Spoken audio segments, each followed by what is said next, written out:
जय श्री कृष्णा। राधे राधे। आज आप लोग सुनेंगे दुर्गा शपथ सती पाठ का संपूर्ण अध्याय 11, 12 और 13। इस अध्याय में देवताओं द्वारा देवी की स्तुति तथा देवी द्वारा देवताओं का वरदान। महर्षि मेधा कहते हैं, दैत्य के मारे जाने पर इंद्रदादी देवता अग्नि को आगे करके कात्यायनी देवी की स्तुति करने लगे। उस समय अभीष्ट की प्राप्ति के कारण उनके मुख खिले हुए थे। देवताओं ने कहा, हे शरणागतों के दुख दूर करने वाली देवी, तुम प्रसन्न हो। हे संपूर्ण जगत की माता, तुम प्रसन्न हो।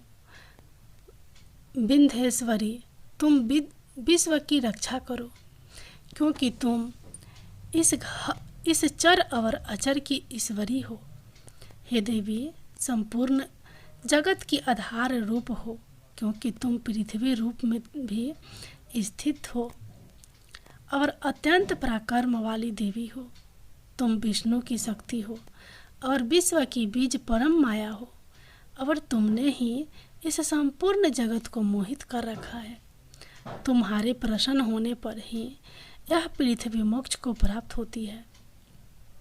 हे देवी, संपूर्ण विधाएं तुम्हारे ही भिन्न भिन्न स्वरूप है।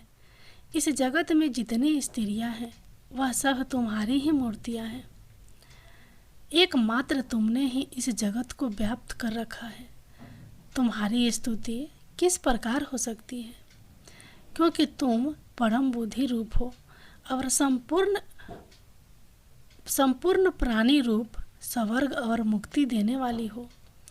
अतः इसी रूप में तुम्हारी स्तुति की गई है। तुम्हारी स्तुति के लिए इससे बढ़कर और क्या युक्तियाँ हो सकती हैं। संपूर्ण जनों के हृदय में बुद्धि रूप होकर निवास करने वाली, स्वर्ग तथा मोक्ष प्रदान करने वाली, हे नारायणी देवी, तुमको नमस्कार है। काला काष्ठा आदि रूप से अवस्थाओं को परिवर्तन की ओर ले जाने वाली तथा प्राणियों का अंत करने वाली नारायणी, तुमको नमस्कार है। हे नारायणी, संपूर्ण मंगलों के मंगल रूप वाली, हे शिवे, हे संपूर्ण प्रयोजनों को सिद्ध करने वाली, हे शरणागत वत्सला, 3 नेत्रों वाली गौरी, तुमको नमस्कार है। सृष्टि स्थित तथा संहारों की शक्तिभूता सनातनी देवी, गुणों का आधार तथा सर्व सुखमयी नारायणी, तुमको नमस्कार है। हे शरण में आए हुए शरणागतों, दीन दुखियों की रक्षा में तत्पर, संपूर्ण पीड़ाओं को हरने वाली, हे नारायणी, तुमको नमस्कार है। हे नारायणी, तुम ब्राह्मणी का रूप धारण करके हंसों से जूते हुए विमान पर बैठती हो तथा कुश से अभिमंत्रित जल छिड़कती रहती हो, तुम्हें नमस्कार है। माहेश्वरी रूप से त्रिशूल, चंद्रमा और सर्पों को धारण करने वाली, हे महावृषभ वाहन वाली नारायणी, तुम्हें नमस्कार है।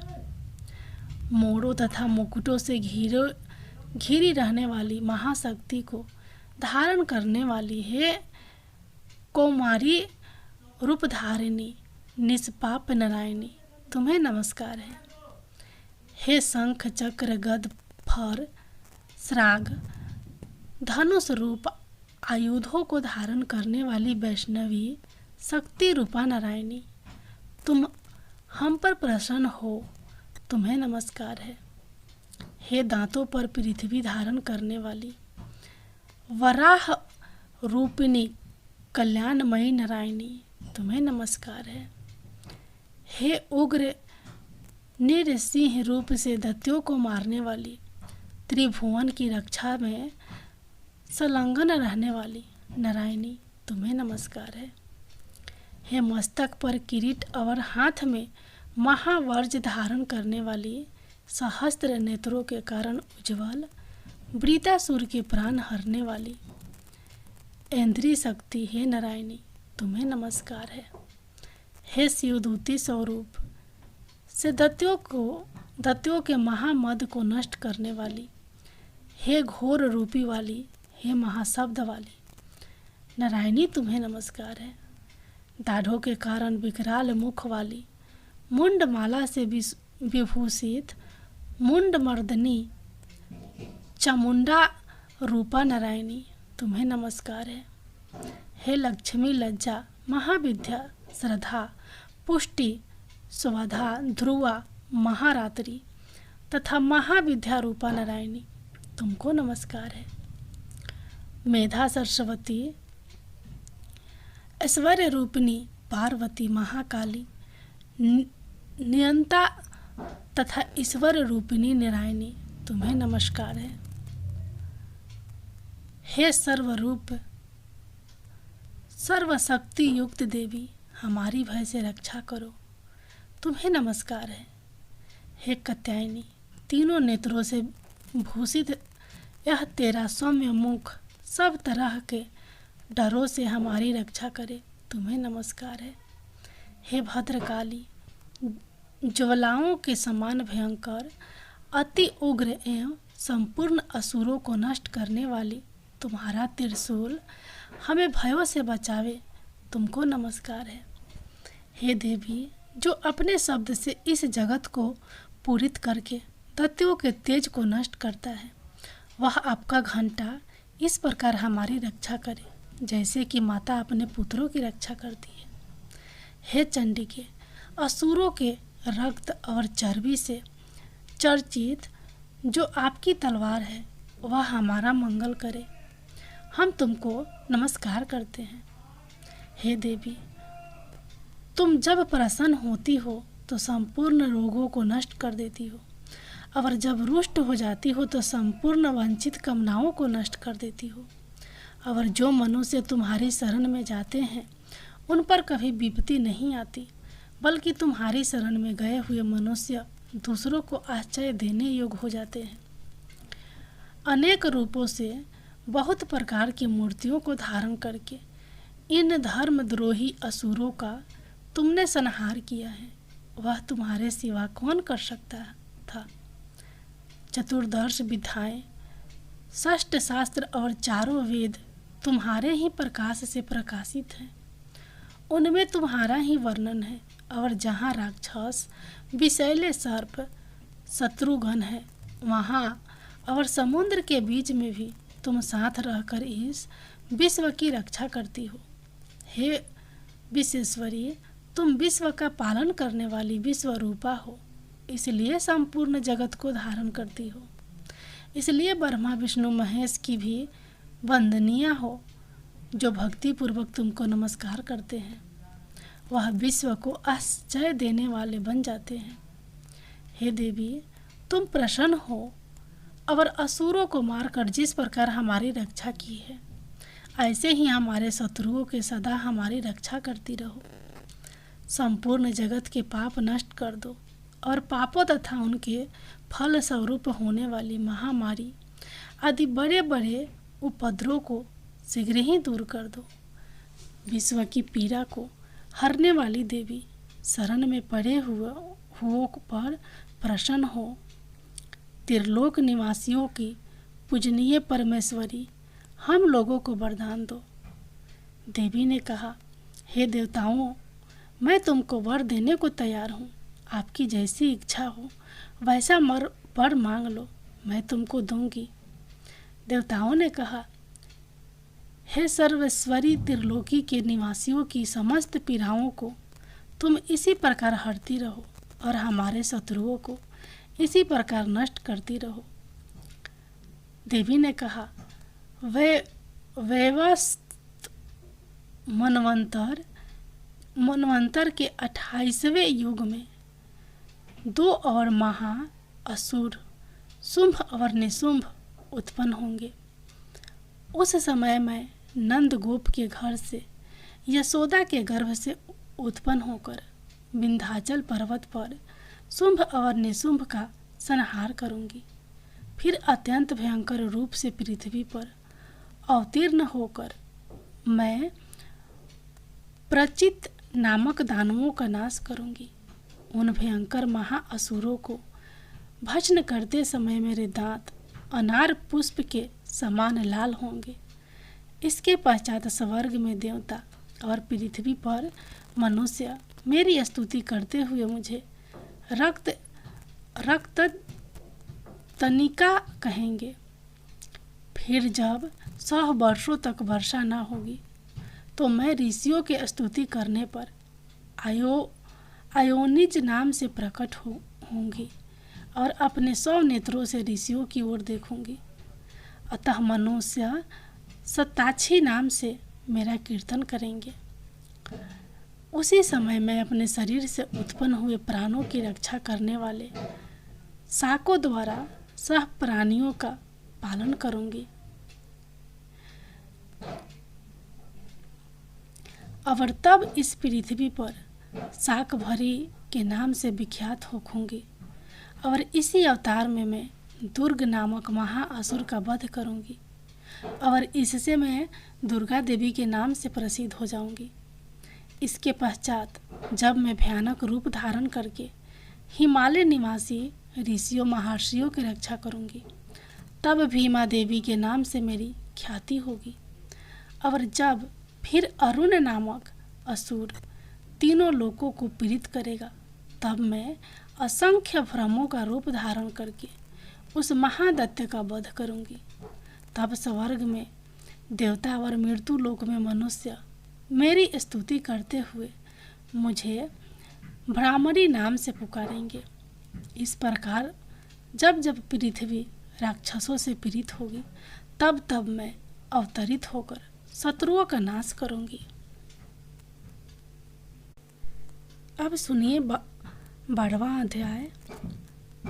इस अध्याय में देवी चरित्रों के पाठ का महात्म्य। देवी बोली, हे देवताओं, जो पुरुष इन स्रोतों द्वारा एकाग्रचित होकर मेरी स्तुति करेगा, उसके संपूर्ण कष्टों को निसंदेह हर लूंगी। मधु कैटभ के नाश, महिषासुर के वध और शुंभ तथा निशुंभ के वध की जो मनुष्य कथा कहेंगे, मेरे महात्मा को अष्टमी, चतुर्दशी व नवमी के दिन एकाग्रचित से भक्ति पूर्वक सुनेंगे, उनको कभी कोई पाप ना रहेगा। पाप से उत्पन्न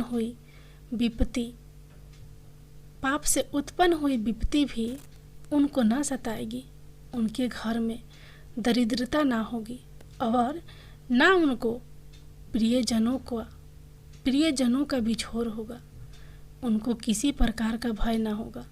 इसलिए प्रत्येक मनुष्य को भक्ति पूर्वक मेरे इस कल्याणकारक महात्मा को सदा पढ़ना और सुनना चाहिए। मेरा यह महात्म्य महामारी से उत्पन्न हुए संपूर्ण उपद्रवों को एवं 3 प्रकार के उत्पादों को शांत कर देता है। जिस घर व मंदिर में या जिस स्थान पर मेरा यह स्रोत विधि पूर्वक पढ़ा जाता है, उस स्थान का मैं कभी भी त्याग नहीं करती और वहाँ सदा ही मेरा निवास रहता है।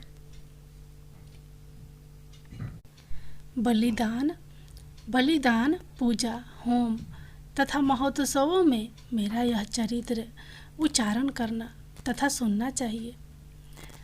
ऐसा हवन या पूजन मनुष्य जानकर या बिना जाने करे, मैं उसे तुरंत ग्रहण कर लेती हूँ। और शरद काल में प्रत्येक वर्ष जो महापूजा की जाती है, उनमें मनुष्य भक्ति पूर्वक मेरा यह महात्मा सुनकर सब विपत्तियों से छूट जाता है और धन धान्य तथा पुत्र आदि से संपन्न हो जाता है। और मेरे इस महात्मा व कथाओं इत्यादि को सुनकर मनुष्य निर्भय हो जाता है और महात्म्य के श्रवण करने वालों के शत्रु नष्ट हो जाते हैं तथा कल्याण की प्राप्ति है और उनका कुल आनंदित हो जाता है। सब कष्ट शांत हो जाते हैं तथा भयंकर सपना दिखाई देना तथा घरेलू दुख इत्यादि सब मिट जाते हैं। बाल ग्रहों में ग्रसित बालकों के लिए यह मेरा महात्मा परम शांति देने वाला है। मनुष्यों में फूट पड़ने पर यह भली भांति मित्रता करवाने वाला है। मेरा यह महात्म्य मनुष्यों को मेरी जैसी सामर्थ्य की प्राप्ति कराने वाला है। पशु, पुष्प, अर्घ, धूप, गंध, दीपक इत्यादि सामग्रियों द्वारा मेरा पूजन करने से, ब्राह्मण को भोजन करा के, हवन करके, प्रतिदिन अभिषेक करके, नाना प्रकार के भोगों को अर्पण करके और प्रत्येक वर्ष दान इत्यादि करके जो मेरी आराधना की जाती है और उससे मैं जैसी प्रसन्न हो जाती हूँ वैसी प्रसन्न मैं इस चरित्र के सुनने से हो जाती हूँ। यह महात्म्य श्रवण करने पर पापों को हर लेता है तथा आरोग्य प्रदान करता है। मेरे प्रादुर्भाव का कीर्तन दुष्ट प्राणियों से रक्षा करने वाला है। युद्ध में दुष्ट दैत्यों का संहार करने वाला है। इसके सुनने से मनुष्य को शत्रुओं का भय नहीं रहता। हे देवताओं, तुमने जो मेरी स्तुति की है अथवा ब्रह्मा जी ने जो मेरी स्तुति की है वह मनुष्य को कल्याणमयी बुद्धि प्रदान करने वाले हैं। वन में सूने मार्ग में अथवा दावानल से घिर जाने पर, वन में चोरों से घिरा हुआ या शत्रुओं द्वारा पकड़ा हुआ, जंगल में सिंहों से, व्याधों से या जंगली हाथियों द्वारा पीछा किया हुआ राजा के क्रोध हो जाने पर, मारे जाने के भय से, समुद्र में नाव के डगमगाने पर, भयंकर युद्ध में फंसा होने पर, किसी भी प्रकार की पीड़ा से पीड़ित, घोर बाधाओं से दुखी हुआ मनुष्य मेरे इस चरित्र को स्मरण करने से संकट से मुक्त हो जाता है। मेरे प्रभाव से सिंह, चोर या शत्रु इत्यादि दूर भाग जाते हैं और पास नहीं आते। महर्षि ने कहा, प्रचंड पराक्रम वाली भगवती चंडिका यूँ कहने के पश्चात सब देवताओं को देखते ही देखते अंतर्धान हो गई और संपूर्ण देवता अपने शत्रुओं के मारे जाने पर पहले की तरह यज्ञ भाग का उपयोग करने लगे और उनको अपने अधिकार फिर से प्राप्त हो गए तथा युद्ध में देवताओं के शत्रुओं शुंभ व निशुंभ के देवी के हाथों मारे जाने पर बाकी बचे हुए राक्षस पाताल को चले गए। हे राजन, इस प्रकार भगवती अंबिका नित्य होती हुई भी बार बार प्रकट होकर इस जगत का पालन करती है, इसको मोहित करती है, जन्म देती है और प्रार्थना करने पर समृद्धि प्रदान करती है। हे राजन, भगवती ही महाप्रलय के समय महामारी का रूप धारण करती है और वही संपूर्ण ब्रह्मांड में व्याप्त है और वही भगवती समय समय पर महाकाली तथा महामारी का रूप बनाती है और स्वयं अजन्मा होती हुई सृष्टि के रूप में प्रकट होती है। वह सनातनी देवी प्राणियों का पालन करती है और वही मनुष्य के अभय युदय के समय घर में लक्ष्मी का रूप बनाकर स्थित हो जाती है तथा अभाव के समय दरिद्रता बनकर विनाश का कारण बन जाती है। पुष्प, धूप और गंध आदि से पूजन करके उसकी स्तुति करने से वह धन एवं पुत्र देती है और धर्म में शुभ बुद्धि प्रदान करती है। अब सुनिए अध्याय 13। इस अध्याय में राजा सुरथ और वैश्य को देवी का वरदान। महर्षि मेधा ने कहा, हे राजन, इस प्रकार देवी के उत्तम महात्मा का वर्णन मैंने तुमको सुनाया। जगत को धारण करने वाली इस देवी का ऐसा ही प्रभाव है। वैसी देवी ज्ञान को देने वाली है और भगवान विष्णु की इस माया के प्रभाव से तुम और यह वैश्य तथा अन्य विवेकी जन मोहित होते हैं और भविष्य में मोहित होंगे। हे राजन, तुम इसी परमेश्वरी की शरण में जाओ यही भगवती आराधना करने पर मनुष्य को भोग, स्वर्ग तथा मोक्ष प्रदान करती हैं। मार्कंडेय जी ने कहा, महर्षि मेधा की यह बात सुनकर राजा सुरथ ने उन उग्र व्रत वाले ऋषि को प्रणाम किया और राज्य के छीन जाने के कारण उसके मन में अत्यंत गालिनी हुई और वह राजा तथा वैश्य तपस्या के लिए वन को चले गए और नदी के तट पर आसन लगाकर भगवती के दर्शनों के लिए तपस्या करने लगे।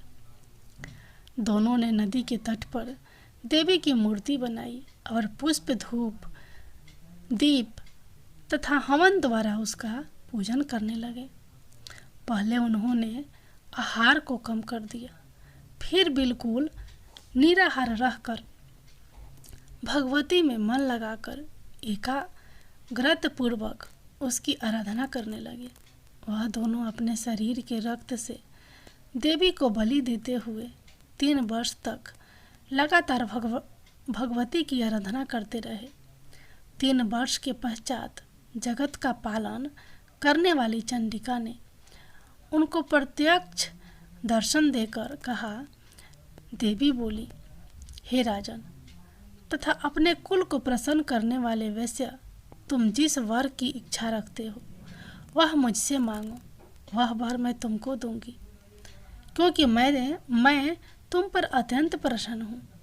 मार्कंडेय जी कहते हैं, यह सुन राजा ने अगले जन्म में नष्ट न होने वाला अखंड राज्य और इस जन्म में बलपूर्वक अपने शत्रुओं को नष्ट करने के पश्चात अपना पुनः राज्य प्राप्त करने के लिए भगवती से वरदान मांगा। और वैश्य ने भी, जिसका चित्त संसार की ओर से विरक्त हो चुका था, भगवती से अपनी ममता तथा अहंकार रूप आसक्ति को नष्ट कर देने वाले ज्ञान को देने के लिए कहा। देवी ने कहा, हे राजन, तुम शीघ्र ही अपने शत्रुओं को मारकर पुनः अपना राज्य प्राप्त कर लोगे। तुम्हारा राज्य स्थिर रहने वाला होगा।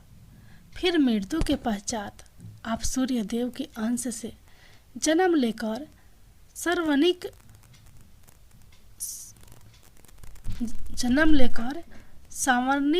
सवर्णिक मनु के नाम से इस पृथ्वी पर ख्याति को प्राप्त होंगे।